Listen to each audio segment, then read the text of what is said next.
Hey guys, welcome back to my channel. My name is Tony and this is my channel BlackMomAbroad. And on this channel I try my best to speak with full transparency so that you can make an informed decision when it comes to your journey of moving abroad. I am also a progress coach. Now, what does that mean?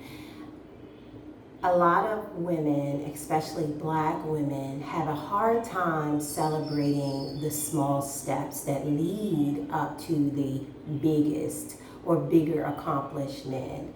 And sometimes, because we can't celebrate those small steps, or because we can't even acknowledge those small steps, we don't give them their proper value. And sometimes that can create stuckness. And so I coach Black women get out of their own heads, get out of their own stuckness, for lack of a better word. So come on in, welcome, welcome, welcome. Please be sure to like and subscribe and share this video with somebody who you think it may benefit. Now, I have another story time, y'all. I promise. I was looking at my YouTube videos and I was just thinking oh my God, they gonna think I just do not like Mexico. Because I feel like my YouTube videos consist of almost negative stuff. But I promise you, I'm not trying to be negative, and I do see many positives in Mexico. I am just really. I'm voicing my experience. I'm talking about what I experience on a day-to-day. And I've said I have voiced some of the things that I absolutely love about Mexico. But unfortunately, things happen. And I really wanted to talk about this because when it happened to me, y'all, it was just a lot. It was a lot. Now, from the title of this video, you know that I was almost a victim of phone theft. Actually, I was a victim of phone theft. But I wanted to tell y'all this story so y'all can kind of be vigilant, because if you let your guards down, if you're not hyper aware of what's going on in your surroundings, I don't think that it's a question of if. I think that it's more of a question of when. And I just want to be certain to say this, I don't feel like Mexican people are a bad culture or bad people, whatever. I don't always have the right words to say, honey. I don't, but y'all know what I mean. And one or two, a couple of people, a subset of people do not define the entire race, the entire country of Mexico. So I really wanted to put that out there and make that very, very, very clear that the majority of the people that I come across in Mexico that are Mexicans and that are native to Mexico are amazing people, and they treat me with so much joy and love and kindness, and they absolutely love my children. I feel like we are superstars here, not because of, anything you may be thinking, but I'm a Black woman who has twin daughters. I think that they are excited to see my twin daughters, and my twin daughters are also very loving and they love to hug. They are very joyful.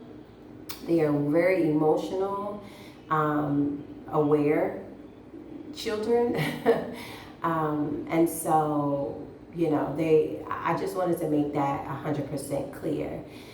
However, I do want to make this video because I think that it's very, very important. I pretty much got my phone stolen here in Mexico. And when it happened, I was devastated. So let me take you on the journey. Let me tell you the story. So again, I am a single mother here in Shaul, and I saw that there was a fair. So they have I don't know if you know, but back in the States, you would have a fair, but typically it's in like a particular area, and it brings like a lot of people to that area. A lot of times in Mexico, the fair kind of goes to like every single neighborhood. Like it may be in Cholula one day, then it may be in Alta Brisa, then it may be in Concal, then it may be in Roma Norte, whatever neighborhood, but they typically go to different neighborhoods. So this time it was, oops, sorry y'all, I lost my lighting. This time it was actually in Cholula. So I was like, oh, this is a perfect opportunity. We can walk there, we can walk back. Let's go. My girls, you know, we always looking for opportunities to get out, that other families and other children will be there. So we was like, all right, let's go. So we walked there. I will admit that looking back, retrospect, actually, I won't say that yet. I'll tell you my suggestions. I will give you my suggestions on how you should leave the house after I tell you the story. So we're in Cholula. We walk to the fair.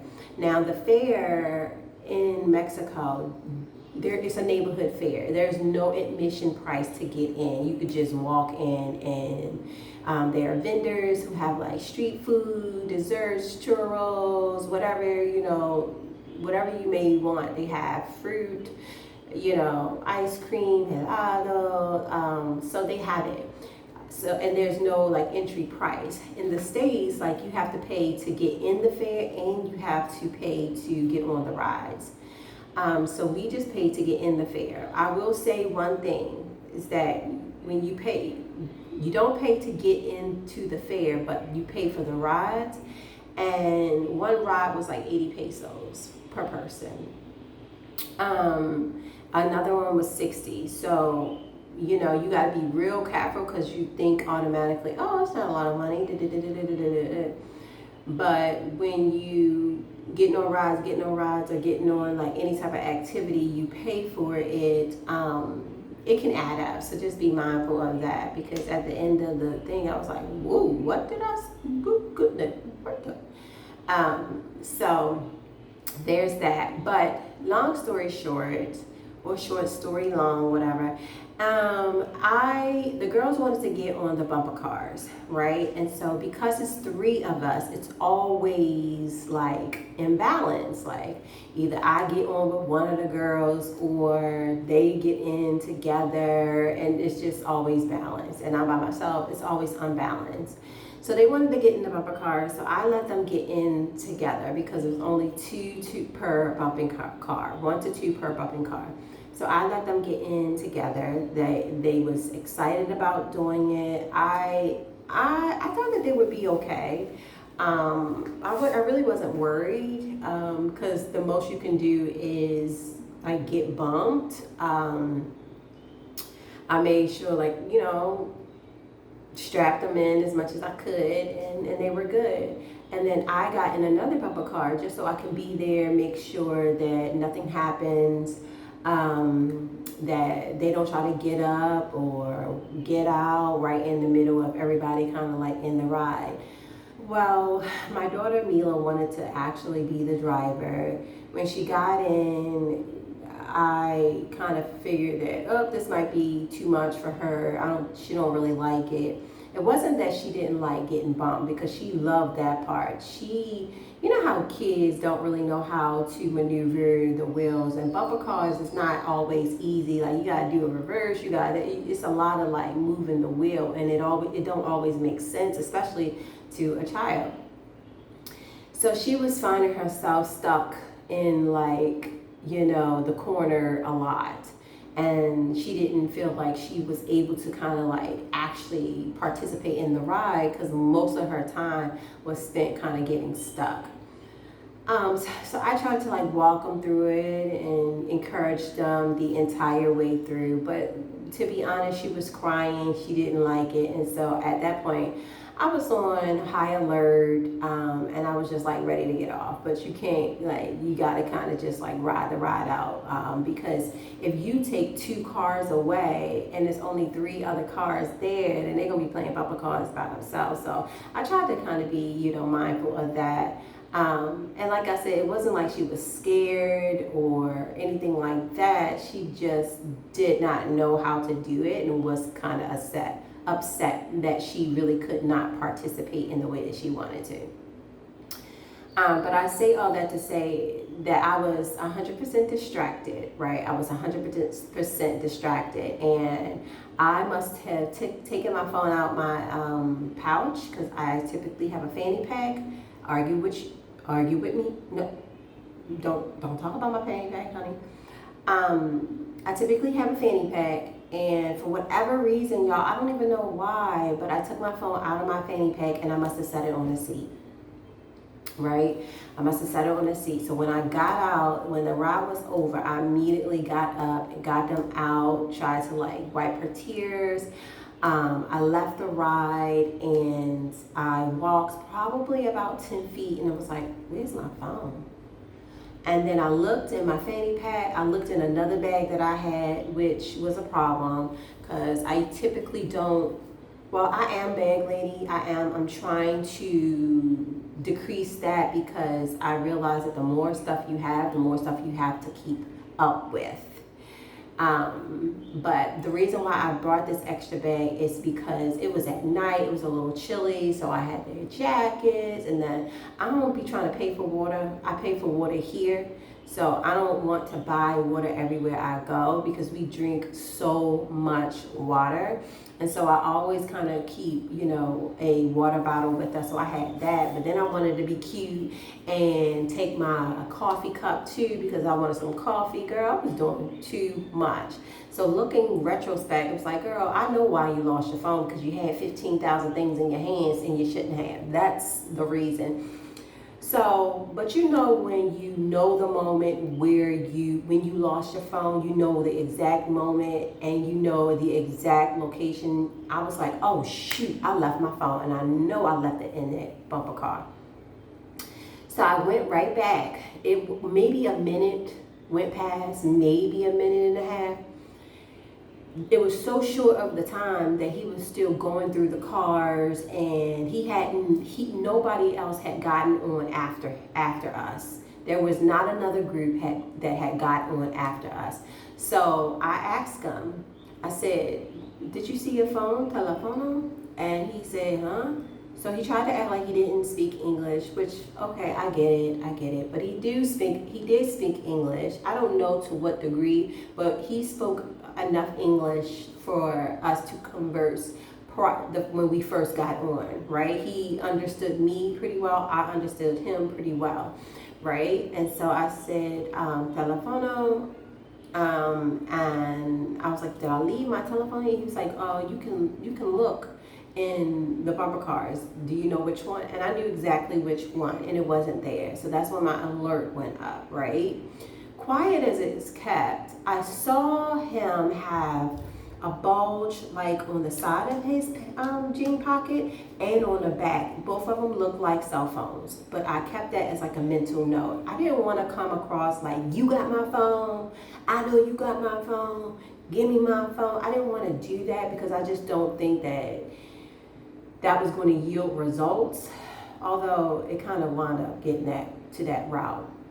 So at this point when he said, no, I don't have your phone, and I didn't find it, and because I asked him, did anybody bring back a phone? Did you see your phone? He said, no, I don't have your phone. No, if he's not in there, I don't know.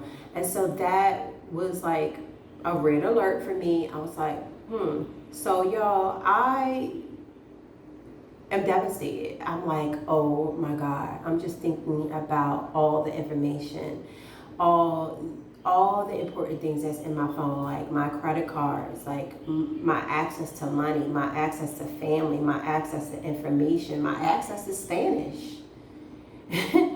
You know what I'm saying? My access to Spanish, my direction. Like, how do I even get back? Like, I know I could have gotten back, but it was dark, and my access to transportation. Like, I don't have an Uber, I can't get in an Uber, like, I can't get a Didi. At that moment, I realized that this is dangerous.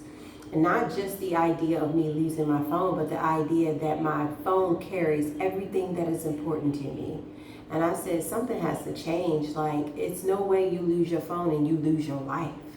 Like, that's exactly how it felt. So I was devastated. I was crying. I was upset. My girls seen me crying. My girls were upset. I was like, Mommy, her phone is gone. Her phone is gone. And then something clicked to me. Something clicked. I know what clicked. It was the new Tony. Because the old Tony would have been like, oh, well, I guess I gotta figure this out. I guess I gotta go buy another phone. I shouldn't have did this and I shouldn't have did that. In that moment, it wasn't no need to beat yourself up. It was no need for me to beat myself up. So I wasn't about to do that. I said, no. Put your big girl drawers on and figure this out. I knew he had my phone. I truly saw that he had my phone. So at this point, I'm thinking like, how am I going to get my phone back? How am I going to prove that he has my phone? So it's like vendors all over the place, you know what I'm saying? And we're in the bumper cars now. You know how the fare is, right? The attendants always have like almost like a little closet, because it's so small, where they maybe can have enough room to sit down, eat lunch, have their drink there, kind of hide out for the sun. So he had like a little closet there, for lack of a better word. I can't think of a better word for it. And so I'm thinking like, okay, so by that time, another group of people came to get on the ride. So now I'm convicted. Like, my conviction, my gut, everything tells me, no, he has your phone. So I am literally sitting there like this. I'm looking at him, he looking at me, I'm looking at him. I'm watching the people go, I'm watching them ride, and I'm waiting. And I said to myself that every single time that somebody gets on and gets off, I'm going to check again. And I'm going to check again. And I'm going to check it as many times as he allowed. So the second time they got off, I looked again. I looked at every single thing, and I looked. And then I still, of course, did not find it. I'm looking all around at this point. I'm looking in cracks and crevices. And so there is another vendor right beside him, and he's on his phone. So I go up to him and I ask him, can I use his phone? I used part English, part Spanish, but it got the job done. He allowed me to use his phone. I call my phone. I'm walking around the entire bumper car ride exhibit, and I don't hear my phone. I'm walking around. While I was walking toward the other, like, it's not exhibit, attraction, whatever, the guy that was right there. While I'm walking toward, in my peripheral vision, because my peripheral vision is better than my straight on vision, no lie. I see him take what looked heavily like a phone out of his back pocket and throw it in that little cabinet or closet, like that attendant closet, right? So I see that. So I get over there. The guy let me use his phone to call my phone. I'm calling my phone. Can't hear it. In my mind, I'm thinking like, I didn't even turn that sucker on ring. Mistake. And so I come back, and by that time, the other people that were on the ride got off, and I asked them, I was like, my phone is here. I called it. It's here. I know it's here. And he was like, I don't have it. You can check.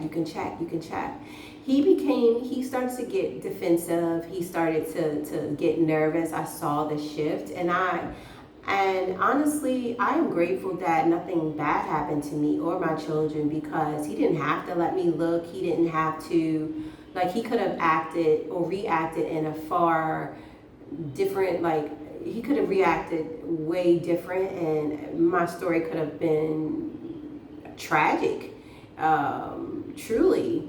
And so I don't want to say like this is what you should do. You should puff out your chest and, say, give me my phone. No, I don't. No, absolutely not. If I had to do it again, I would probably be like, after I asked, a couple of times, if he not getting it, then he must want it.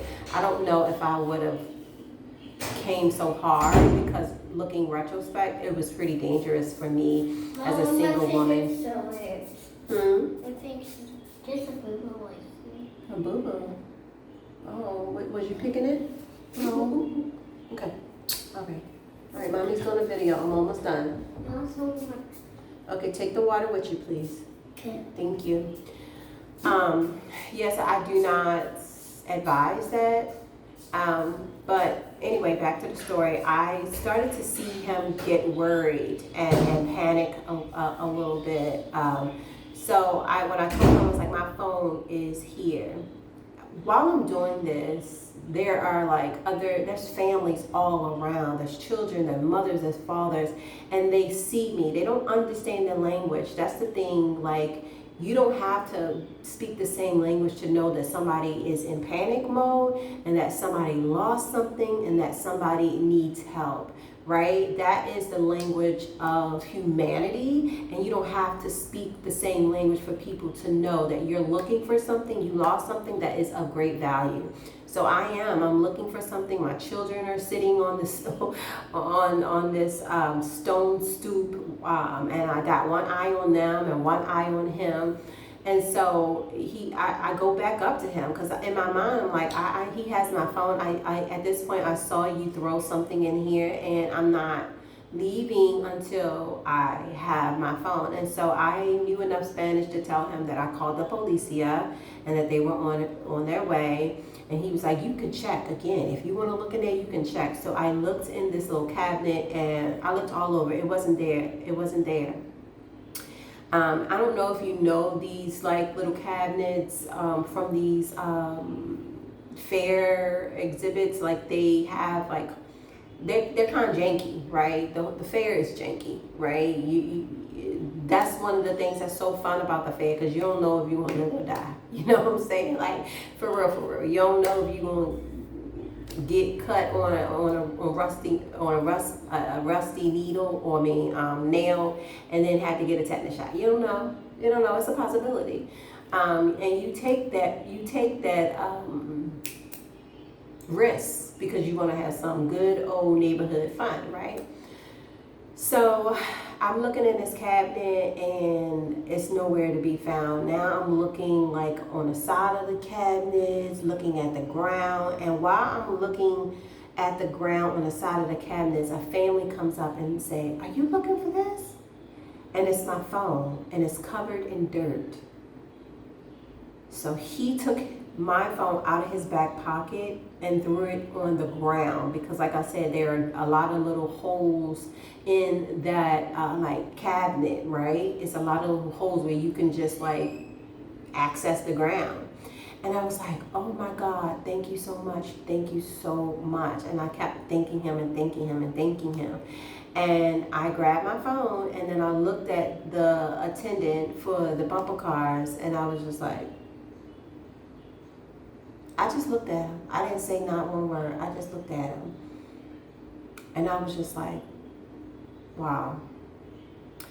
So what is the moral of the story? The moral of the story is nobody's responsibility. They're not, just because you lost your phone and just because they stole your phone, that doesn't mean that they're going to return it. That doesn't mean that they're going to cooperate. That doesn't mean that they're going to let you look. That don't mean none of that, right? Absolutely none of that. I think he did those things so that he would not look guilty.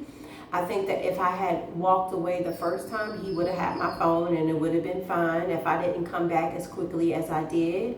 But that was my fault. 100% my fault.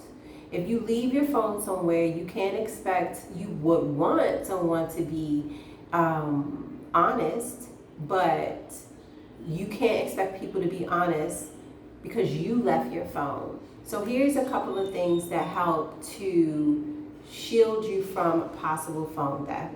Number one, don't leave the house with 5-6 bags, especially if you're the only adult and you have children and you're the only one looking at them. Like, you need to have your hands clear. And that was one of my rules. And as you get comfortable in Mexico, as the time passes, sometimes you will let your rules down, go, by the wayside. And that's something that I'm going to continue to do. Like, if it don't fit in a pouch, then it don't need to be, you know what I'm saying? Because sometimes, depending on where we go, I carry like a change of clothes, sunscreen. I have toilet seat covers because my girl's always got to poop somewhere, honey. Hand sanitizer. So I'm either going to have a backpack or carry it in my fanny pack. I can't have anything that I have to carry with my hand or it's on my shoulder, because if it's on my shoulder or my one shoulder, it's going to eventually come off because I got to open it and So that's one thing I will tell you. Make sure your hands are clear. Make sure you are able to use your hands in any situation. Make sure you're not carrying important things. Number two, I would say, is back your phone up. Google backs everything up, like your credit cards, your text messages, your text messages, your photos, your emails, everything.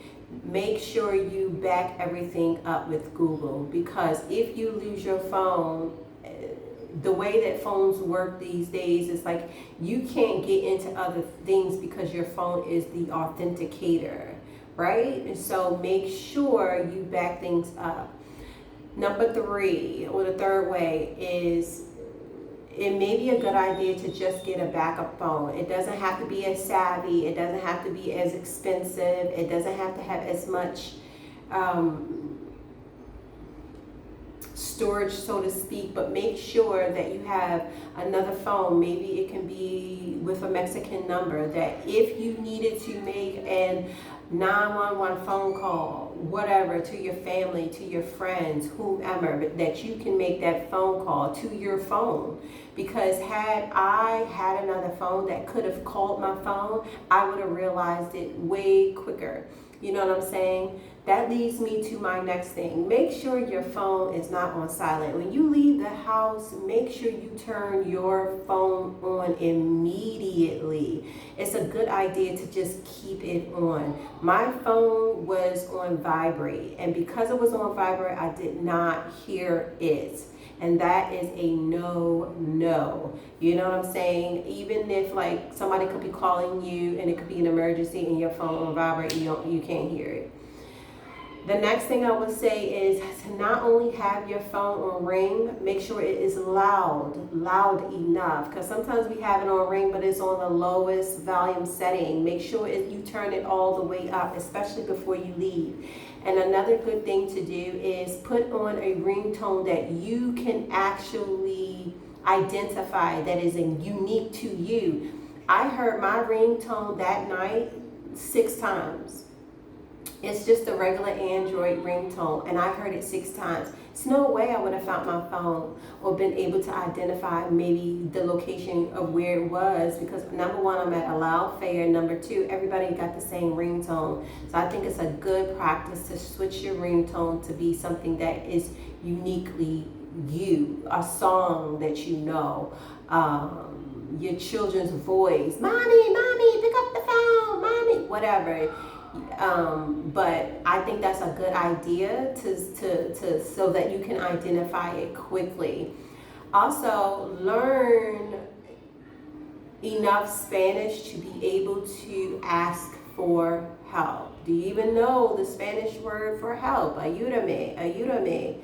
And so I am coming out with another ebook that will not only teach you certain phrases that I feel like moms should have in cases of emergencies, sickness, whatever the case may be, loss, you need directions, whatever the case may be.